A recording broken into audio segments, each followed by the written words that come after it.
j'ai essayé de faire à Déjà l'époque. aussi. C'est déjà Ouais, même mais un moi, début. Ce qu'il faut dire, c'est qu'il moi, y je a un me... respect de Le Pen dans le monde arabe. Et là où on voit des problématiques, c'est avec une certaine population algérienne ultranationaliste. Et d'ailleurs, bon, ça me permet peut-être de citer, si ça vous dérange pas, Alain, bon, ça va pas vous faire des amis, mais pour ceux qui vont le lire, c'est déjà sorti cet extrait. Donc, c'est le deuxième texte lorsqu'on ouvre votre ouvrage. Donc, je vous rappelle que comme c'est un abécédaire, donc on arrive à la première Ah oui, lettre A. ah, Donc, on arrive il y a l'adolescence et ensuite il y a algérien. Et là, algérien, bon, il faut le dire, que c'est une des réactions que l'on voit avec la mort de Le Pen. Je pense que c'est un point quand même intéressant à développer. Se faire traiter de sioniste parce qu'étant allé voir sur place, vous constatez que l'Algérie est une poubelle à ciel ouvert.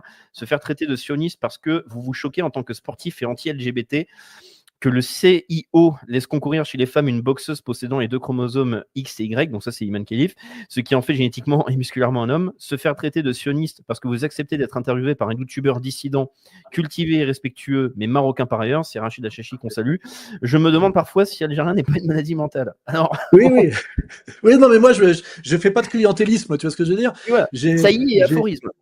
Oui, oui, oui, je veux dire, il y a cette dimension qui dit, alors, on est dans de la psychanalyse, comment dirais-je, collective, là, tu sais. Il y a Bien une sûr. dimension d'hystérie chez les Algériens dès lors qu'on touche à quelque chose qu'ils estiment être leur honneur, alors que, je veux dire, il n'y a aucun honneur à être fier d'avoir ramassé une médaille avec un travelot, tu vois, qui prouve ils ont un problème d'identité nationale à fleur de peau, et qu'il faudrait qu'ils aillent chercher dans comment dirais-je, les approximations de leur roman national, tu sais, qui est nécessaire, mais qui est très bricolé, tu vois. Et ça, je fais aucune concession, mais je dis simplement que chaque fois que je suis face à un Algérien intelligent, et chaque fois que je suis face à un homme intelligent, on arrive très très vite à se retrouver d'accord sur des fondamentaux qui fait qu'on peut faire société d'une certaine manière, tu vois. On peut boire un coup ensemble. Et les autres, eh ben, c'est toujours les mêmes, hein, gauchistes, droits de l'hommistes. Et pour clôturer le sujet des JO, nous pourrions aussi aborder le sujet de l'androgynie de la boxeuse Iman Khelif et le double standard de bon nombre de supporters algériens.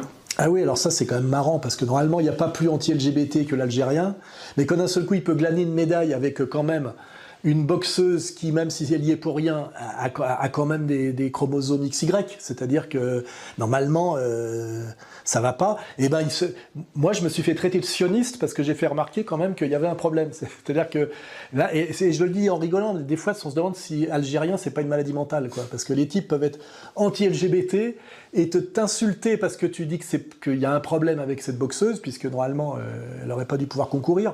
Et les types t'insultent et te traitent d'un seul coup de sioniste. Tu vois, t'es sioniste parce que tu n'admets pas leur double standard par rapport au LGBTisme. Et je veux dire, quand t'es fier de ça comme symbole national, il faut que tu te poses des questions sur ton identité, quoi. Là, je les invite à y réfléchir. Voilà, donc il y a une certaine hystérie algérienne. Hein, normalement, c'est une maladie de femme, mais voilà, il existe une certaine hystérie algérienne que de temps en temps, je me prends dans la gueule à la marge, parce que c'est quand même marginal. Mais par contre, c'est à la marge, mais c'est intense. Hein, ça hurle, quoi. Hein, ça hurle. Voilà, donc oui, on voit bien qu'il y a tout un espèce de transgenrisme qui avance par tous les bouts. On a eu la cérémonie d'ouverture et on a eu aussi ce problème où il y avait d'ailleurs 2 athlètes qui étaient dans XY, qui étaient refusés normalement par les instances de la boxe qui sont normalement dans la main des Russes, là, et puis comme ils ont été sortis, et ben, le CIO les a validés. Voilà, donc c'est triste que les Algériens servent de levier et d'alibi à la progression du LGBTisme dans le sport, alors que par ailleurs, ils prétendent être les plus traditionnalistes possibles. Alors donc, il y a dès que, comment dirais-je, la prestige national est en jeu, ils ont les fils qui se touchent, quoi, on va dire. Mais on le sait déjà, hein, on a l'habitude. Hein. Je ne veux pas aller plus loin sur le sujet, mais ce serait ma petite phrase. Parfois, je me demande si algérien, c'est pas une maladie mentale. Voilà, on la gardera, celle-là. On ne parle pas de ce qui ne nous concerne pas. Hein, oui. Et puis le jour où ça arrive, on a Iman Khelif qui gagne une médaille et on se rend compte en fait que c'est un demi-homme. Ouais, bon, c'est encore un autre sujet. T'as vu, j'ai traité le sujet d'ailleurs dans le livre aussi. Hein, mais Ah bah oui, on se demande si algérien c'est pas une maladie mentale. Ouais, c'est marrant, c'est que les mecs, d'un seul coup, ils sont hyper machistes et hyper anti-LGBT. C'est clair. Ils ont une médaille qui est par quelqu'un qui est un peu XY et qui a été considéré comme ne pas pouvoir concourir par les vrais responsables de la boxe mondiale qui étaient leurs sous autorité russe et qu'on a vu sur le côté. Et les mecs sont tout fiers d'avoir une médaille avec ça. Après, tu dis, si vous avez que ça comme sujet de fierté, les gars, c'est qu'il y a un problème, tu vois, Ouais. c'est qu'il n'y a pas grand-chose, quoi, tu vois. Mm. Et ça, c'est marrant parce que moi, pour avoir dit il y a un problème avec ça, je me suis fait traiter de sioniste. Oui, C'est-à-dire que j'ai vu ça, ouais. c'est-à-dire que si tu dis quand même quelqu'un qui est XY ne doit pas concourir chez les femmes en boxe, d'un seul coup, pour un Israélien, un Non, un Algérien, Algérien, excuse-moi, il peut te traiter de sioniste d'un coup, tu sais. C'est d'accord. Tu vois. Enfin, tu vois, je te dis, il y a un côté maladie mentale. Ouais, mais ça, c'est marrant. Moi, je m'amuse. Hein, je me fais pas tellement d'amis et je me fais pas de cadeaux, tu vois.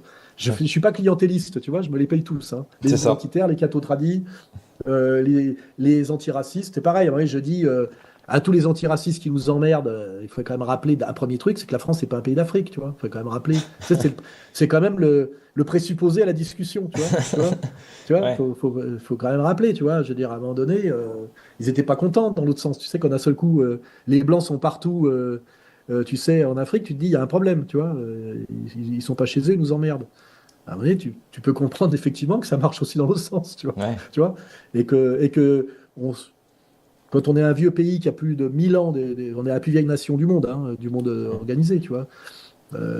C'est largement 1000 ans d'histoire. On n'a peut-être pas envie de se retrouver minoritaire déjà dans le métro, tu vois ce que je veux dire, hein, d'un point de vue de ce que c'est. On est des Caucasiens, enfin tu vois, on est des Celtes d'origine, romanisés, enfin tu vois, il y a une longue histoire de religion C'est ça. catholique. On peut à un moment donné effectivement se sentir un peu mal à l'aise, tu vois, ce qui est un sentiment, tu sais, le sentiment d'insécurité.